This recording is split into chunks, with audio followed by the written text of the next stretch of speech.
మీరు ఓకే, అది ఓకే.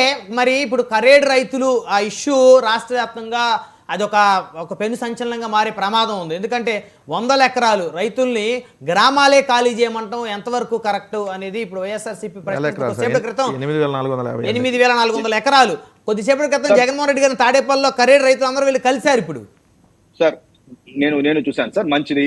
కరేడ్ రైతులు అలా కలవడం, ఖచ్చితంగా ప్రతిపక్ష నాయకుడిని కలవడం అనేది నేనైతే మాత్రం ఆయన ప్రతిపక్ష నాయకుడైనా ఒప్పుకుంటారా సార్? నేను మీకు చాలా సార్లు చెప్పాను సార్, 11 సీట్లు కాదు, ఇంకెవరితో ప్రతిపక్ష నాయకుడు ఆయన కాకపోతే ఇంకెవరో ఉన్నారేంటి? సిపిఎం పార్టీ తీసుకోమంటారా, సిపిఐ పార్టీ తీసుకోమంటారా?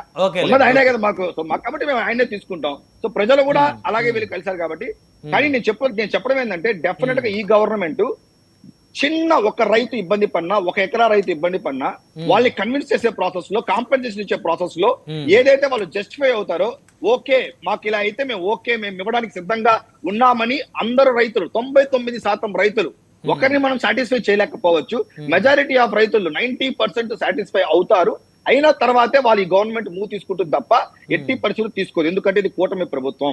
ఒక్కరు ఏకపక్షంగా నిర్ణయాలు తీసుకోవడానికి చాలా తక్కువ ఉంటుంది. ఇప్పటివరకు కూడా మేము చాలా చక్కగా మూవ్ అవుతున్నాం. అంటే రీజన్ ఏంటంటే, మీరు కూడా ఇందాక అన్నారు, మన రాజధానికి కూడా 40 ఏకర్స్ ఉన్నప్పుడు కాస్త హోల్డ్ చేశారంటే, రైతుల నుంచి డెఫినెట్లీ వ్యతిరేకత వచ్చినప్పుడు, వాళ్ళ డిమాండ్స్ ఏదైనా ఉన్నప్పుడు దాన్ని సాటిస్ఫై చేసిన తర్వాతే ఆ మూవ్మెంట్ తీసుకుంటుంది తప్ప వాళ్ళని ఇబ్బంది పెట్టి ఇచ్చిన 32 ఎకరాల్ని గాలి కొదిలేసి కేవలం జంగల్ క్లియరెన్స్ కి ఈ ప్రభుత్వం దాదాపు 40 కోట్లు ఖర్చు పెట్టింది. Just because of the jungle clearance.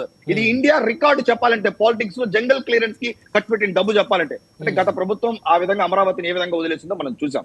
So కాబట్టి ఎట్టి పరిస్థితుల్లోనూ వాళ్ళని సాటిస్ఫై చేసే ముందుకెళ్తుంది తప్ప వాళ్ళని ఇబ్బంది పెట్టి ఏ విధంగా వెళ్ళదు. ఈవెన్ ఈ రోజు జగన్మోహన్ రెడ్డి గారిని కలవడం కూడా ఒక ఇంతగా ప్రెషర్ అనేది బిల్డప్ అయితే అదొక మంచిగానే ఉంటుందని నేను కోరుకుంటున్నాను. ఈ ప్రభుత్వం అయితే మాత్రం ఎట్టి పరిస్థితుల్లో వాళ్ళకి అన్యాయం అయితే జరగదని తెలియజేసుకుంటున్నాం. వాళ్ళని కాదని ముందుకెళ్లే పరిస్థితి మాత్రం మాట్లాడదాం. మనతోటి బత్తుల రాము గారు ఉన్నారు, తెలుగుదేశం పార్టీ సీనియర్ నాయకులు, ఆయన కూడా సీనియర్ అడ్వకేట్.